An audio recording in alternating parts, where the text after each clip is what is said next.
নজর রাখবো পরবর্তী সংবাদে।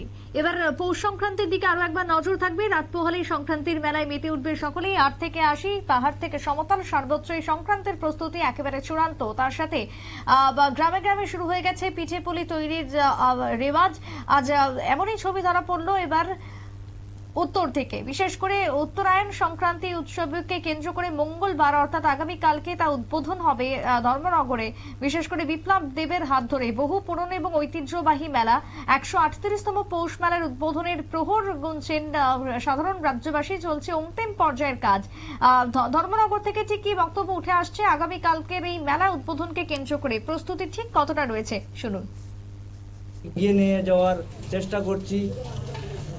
এই ১৩৮তম এই যে মেলা, সেই মেলা আগামী দিনে যাতে আরো সুন্দর রূপ নেয়।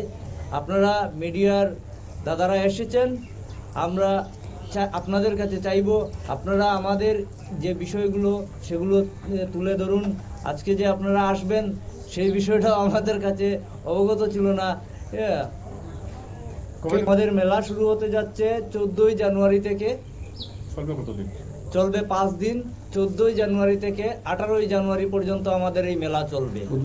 উদ্বোধন করছেন আমাদের লোকসভার মাননীয় সাংসদ শ্রীযুক্ত বিপ্লব কুমার দেব মহাশয়। অতিথিবৃন্দ থাকছেন আমাদের ত্রিপুরা রাজ্যের বিধানসভার অধ্যক্ষ শ্রীযুক্ত বিশ্ববন্ধু সেন মহাশয়। এছাড়াও আমরা আজকেই দুপুরবেলা খবর পেয়েছি আমাদের ত্রিপুরা রাজ্যের রাজ্যসভার সাংসদও আমাদের এখানে এসে উপস্থিত হবেন। সেই খবরটা সংশ্লিষ্টের বক্তব্য আপনারা শুনলেন। আগামীকালকের মেলাকে কেন্দ্র করে প্রস্তুতি একেবারে শেষ পর্যায়ে।